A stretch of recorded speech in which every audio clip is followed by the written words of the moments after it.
From the headquarters of teleSUR English in Quito, Ecuador, I'm Carla Gonzalez, and this is From the South.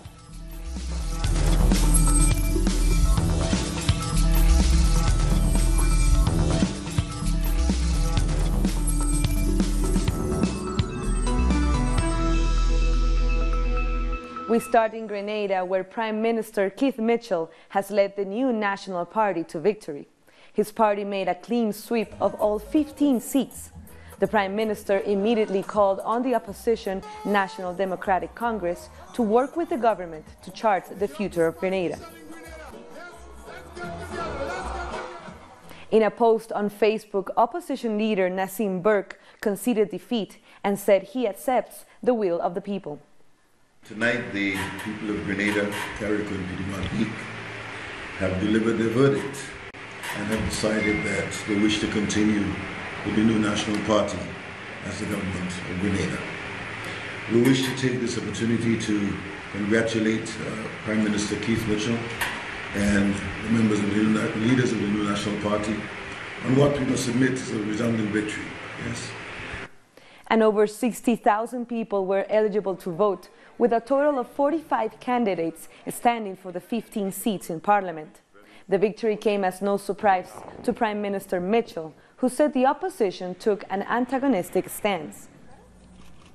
Every message I saw from the opposition, including the leader, was about attacking people who is so bad and who is so wicked and who is so corrupt and so on. And to me, that's not the type of message that should come from a responsible political party, particularly the last time around on a national television station. Maybe you get away with it in the little villages when the mass of people not listening, but not on national television. But that's the nature of the campaign so far, and I think that's why you most likely will see a massive victory for one side of the fence. I have no doubt in my mind.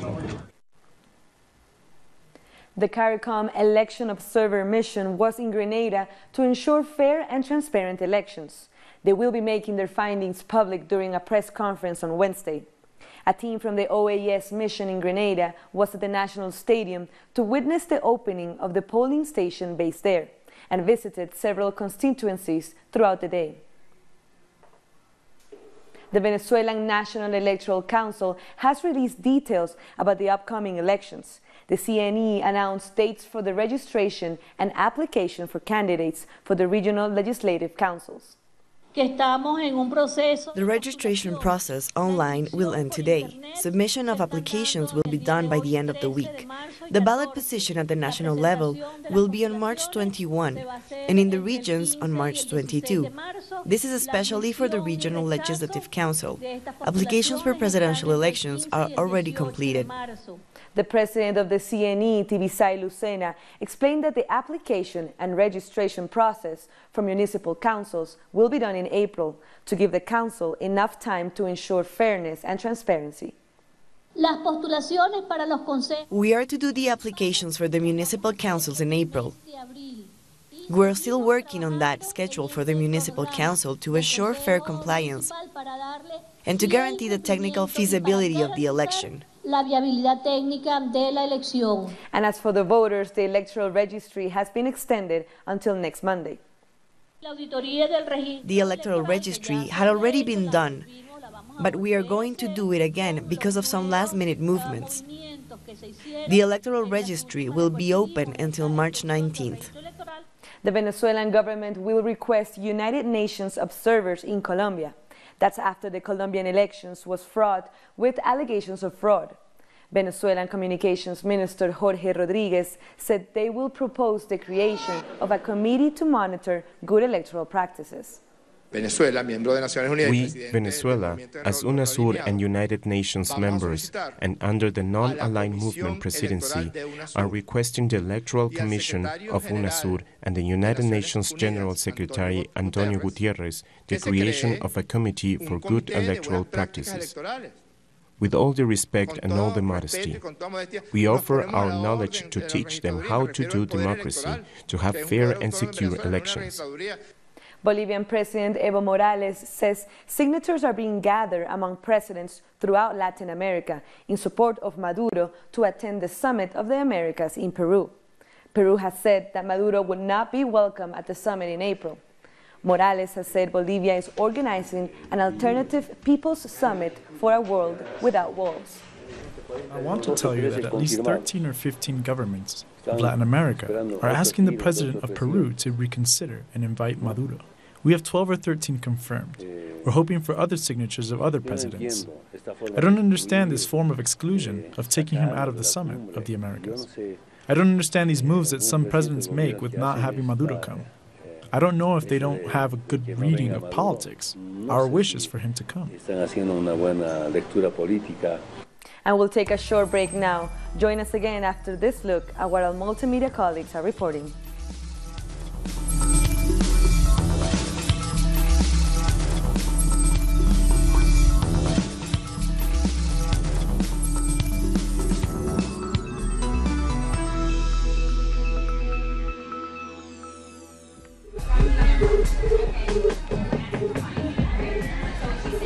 Ma'am, he didn't ask me for money. Okay.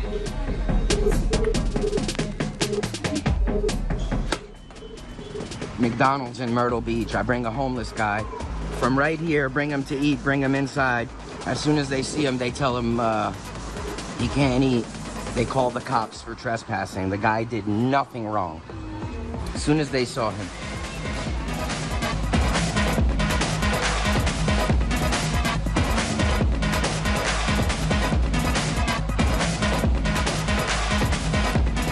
Okay, he wants you removed, you have to go.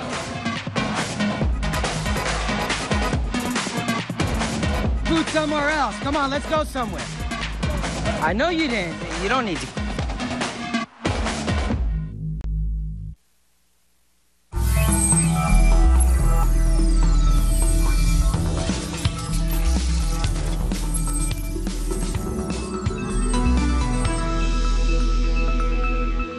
Welcome back.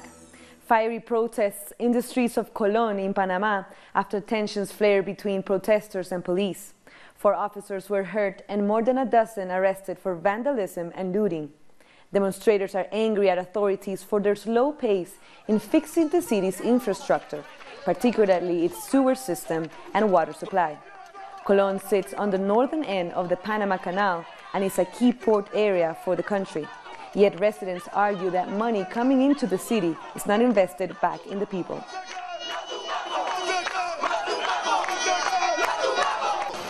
And the people of Colón claim whatever money is being spent by the government is not helping them, and they are demanding an end to the gentrification of the province. This march was one of the first activities taking place on strike day, with Colón residents stopping work to demand that the government improve the situation in their province. During the electoral campaign, Panamanian President Juan Carlos Varela promised water, healthcare, housing, and education to the province of Colón. However, none of these promises have been achieved. According to the latest official figures, around 40% of the Colón population is poor, and much of the city is in ruins. In order to fix this, the government launched a renewal plan for Colón. However, some critics say it's a gentrification project. President Varela wants to change the city to make it beautiful by expelling all the poor people and the middle class. It's wicked. The gentrification process is perverse, and it has already happened in the old town. That's why we are here, to fight against it and to defend our rights.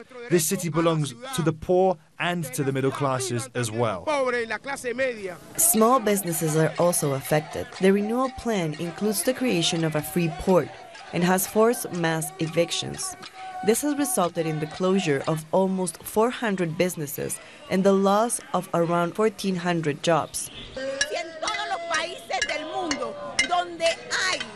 Why can't Colón have what all the countries in the world have? What happened with the free port? To whom was it given? To whom was it sold? We want the truth, and we will not move until we have a real answer that satisfies the people in Colón. The protest began as a 24-hour strike, but has already been extended for one more day. The people say they will persist until the government of Panama gives them an answer. In El Salvador, a woman has been freed after spending 15 years behind bars for having an abortion. Mayra Verónica Figueroa was released after her 30-year sentence for aggravating murder was cut by half. The 34-year-old said she had a stillbirth back in 2003, but was arrested at the hospital, accused of inducing an abortion. Figueroa is the second woman to have her sentence commuted this year. In February, Teodora Vázquez was released after spending 10 years in prison. We are also thinking about the other women who are still incarcerated due to obstetric complications. So we are very worried about them too, because it's not only Teodora, but others too. There are more than 27 women now. Abortion is completely banned in El Salvador and punishable with up to 8 years in jail. However, the charge can be changed to aggravated homicide when the fetus or newborn dies, and that carries a minimum sentence of 30 years. Now, a group of Salvadorian lawmakers are pushing for abortion to be decriminalized. 4 other countries in Latin America have a complete ban on abortion, including Nicaragua, Honduras, Haiti, and Suriname. In Argentina, the trial for the murder of LGBT activist Diana Zacayán is underway. Zacayán was stabbed to death in Buenos Aires in October in 2015. After 2 years tied up in litigations, the hearing about the transvestite murder of human rights defender Diana Zacayán has just started. We can't allow murder to stay unpunished and hidden. When I talk about transvestite murders, and I repeat, I'm not only talking about hate crimes made by a man, the police, or anyone. I talk about a lifespan of 35 years. Activists are reporting that they are victims of institutional violence, which has been caused and deepened by the exclusive and discriminatory policies of Mauricio Macri's government. They kill us for being transgender because it doesn't seem to be for any other reason. We are proud of who we are, and with that pride, we fight against this world for our rights, even when it means getting murdered. Until now, only Gabriel David Marino has been accused of crimes of homicide and gender violence. She died after 3 stab wounds, and she still received 24 more in different body parts. This shows hate against the body, right? What else does it mean? It means that someone doesn't like that body or has to kill it, and be okay with it, because nobody ever said anything about it. Friends, partners and representatives from different political, social and union groups accompanied the relatives and asked for justice. She was a political activist and a spokeswoman of the excluded. She was a voice of our people, and that is why they tried to end all of these with her. But the people did the opposite. We used this pain to rebel, to tell the people that they can use judicial power. If this sentence for a transvestite murder and hate crime is completed, this sentence would be historical. Not just because justice will be made, but also because it will bring to light the violence suffered daily by transvestite and trans people. Peru has approved the extradition of former President Alejandro Toledo over his connection to the Odebrecht corruption scandal. The Supreme Court approved the request against Toledo, who fled to the United States after an arrest warrant was issued. The request will now need approval from U.S. authorities. Toledo is accused of receiving bribes of $20 million to allocate contracts to the Brazilian construction company Odebrecht while he was president in 2001. This situation is based on foreign and diplomatic relations between both nations. If the executive power takes legal resolution about this case, the Foreign Ministry will send it to the U.S. State and Justice Departments, where a federal judge in California would order the extradition of former President Toledo, who has been accused by Peruvian justice of bribery and corruption. Ecuador will elect the president of the National Assembly on Wednesday after the former president of the institution, José Serrano, was dismissed. Our correspondent Denise Herrera has the latest. We are now in the National Assembly, where the political party Alianza País in a press conference, made public their total support to the presidency of the Assembly, to the Assemblywoman, Elizabeth Cabezas. Tomorrow will be the election for the presidency of the National Assembly. We should remember that the ex-president of the National Assembly was dismissed from his post when a recorded audio was published by the prosecutor, Carlos Vaca Mancheno. He denounced a conversation between Carlos Polit, ex-controller of the Ecuador, and the president of the Assembly, José Serrano. He denounced conspiracy against him.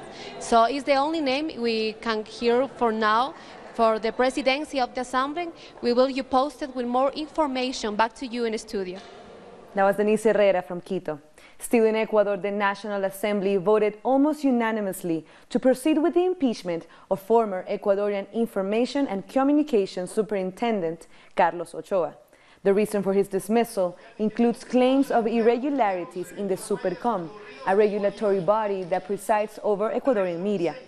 He's also accused of poorly overseeing the public channel Gamavisión. However, his supporters say he's a victim of political and media persecution. My conscience is clean, having been completely honest and totally accurate. I haven't been called here for any corruption case, nor for illicit association, nor for anything illegal. No, my fellow countrymen, I'm telling you, I've been called here simply for carrying out the law, a law that was approved by this assembly. The first international watercolor biennial is taking place in Bolivia with an exposition of 120 artists from 30 countries. The National Art Museum of La Paz is exposing the magic of watercolor with diverse styles and techniques from around the world. More than 30 countries participate here. They send 500 works from different places, and a board has selected 120 of them. The first watercolor biennial has parallel activities, seminars and talks with masters of this special art. We work with water and transparencies. Oils and acrylics work with thick layers, but here we work with transparencies and thin layers. It takes a lot of time, but the results are exquisite. Abstract works need to pass first through the academy, but there are still contemporary works which are fascinating and different in their topics, style and techniques. Master Jose Rodriguez is the representative of the International Watercolor Society, and he promotes this first biennial in Bolivia. The headquarters of the International Watercolor Society are in Turkey. We have members from 102 countries, and Bolivia is part of them. This allows us to participate in events in any of those countries. At the end of this month, Bolivia must send works of 20 of its artists so they can participate in the first Universal Watercolor Expo in China. This form of art expression is growing and becoming recognized all over the world. Watercolor's singularity is water. It has a technique of water, transparency, light over a background. We don't paint with watercolor, we reserve it. This is the difference between this and other methods. 40 Bolivian watercolor painters and 29 more from other countries like Bangladesh, China, Malaysia, Nepal, India, Iran, Kosovo and Thailand will participate in this first biennial. It will also be exposed in other Bolivian cities such as Santa Cruz. We'll be back soon after this break. Let's take a look at what our multimedia team is reporting.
Thanks for joining us. You're watching From the South.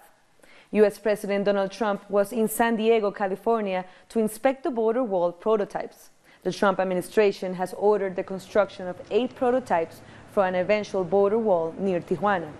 The prototypes can be seen over the current border fence, marking the international border between San Diego and Tijuana. So this was really a day where we look at the different prototypes of the walls. You've seen them, the media has seen them. And some work very well, some don't work so well. When we build, we want to build the right thing. And across the border, dozens of Mexicans protested at the fence in Tijuana. Migrants and residents gathered to show their anger against Trump's anti-immigration policies and his stance on gun control issues. The protesters held up banners saying Mexico will not pay for the wall. And they also burned his effigy. Trump is making walls, trying to separate us from the country we know as a house. We are Mexicans, but we live there too. There, we serve in the army, and we want our rights too. Now let's have a look at some other stories making headlines from around the world. The outgoing U.S. Secretary of State Rex Tillerson delivered a statement after being ousted, and it was short on appreciation for U.S. President Donald Trump. He pointedly failed to thank Trump or praise his policies. Tillerson learnt about his expulsion through a tweet from Trump on Tuesday. In that tweet, Trump also announced CIA Director Mike Pompeo as the new Secretary of State. To ensure we have clarity as to the days ahead, what is most important is to ensure an orderly and smooth transition during a time that the country continues to face significant policy and national security challenges. Angela Merkel has been elected to a 4th term as German Chancellor by Parliament. Her election ends months of political turmoil in Germany after last year's election results gave no clear-cut winner. After much struggle, Merkel managed to strike a coalition between her party, Christian Democratic Union of Germany, and the Social Democratic Party. Philippines President Rodrigo Duterte says he will withdraw from the International Criminal Court after an inquiry was launched against his drug war. Duterte started a deadly anti-drug crackdown soon after he resumed office in 2016. Police say they have killed nearly 4,000 drug suspects on Duterte's order in the last 2 years.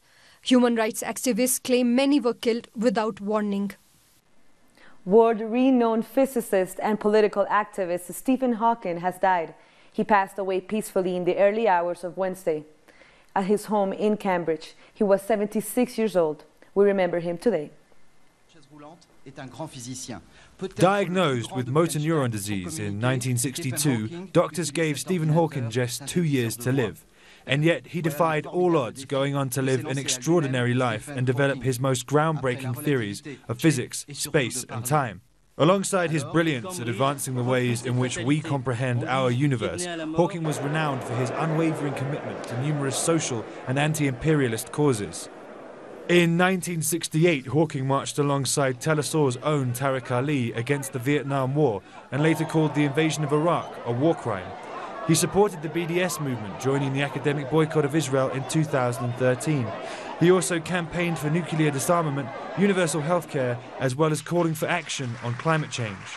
Hawking is survived by his children, Lucy, Robert and Tim. UK Labour leader Jeremy Corbyn tweeted his tribute today. He praised Hawking's breathtaking courage to overcome life's adversities and his burning passion to protect the UK's National Health Service, to which Hawking felt so much. Astrophysicist Neil deGrasse Tyson wrote, "His passing has left an intellectual vacuum in his wake, but it's not empty. Think of it as a kind of vacuum energy permeating the fabric of space-time that defies measure." Writer Stephen Schwartz has pointed out that Hawking died on Albert Einstein's birthday, and both renowned physicists died at the age of 76. Indian Prime Minister Narendra Modi noted that Hawking's grit and tenacity inspire all. And with this, we've come to the end of this morning news brief. This and other stories, you can find them on our website, telesurtv.net/English. And you can also join us on social media, Facebook, Twitter, and Instagram. For TeleSUR English, I'm Carla Gonzalez. Thank you for watching.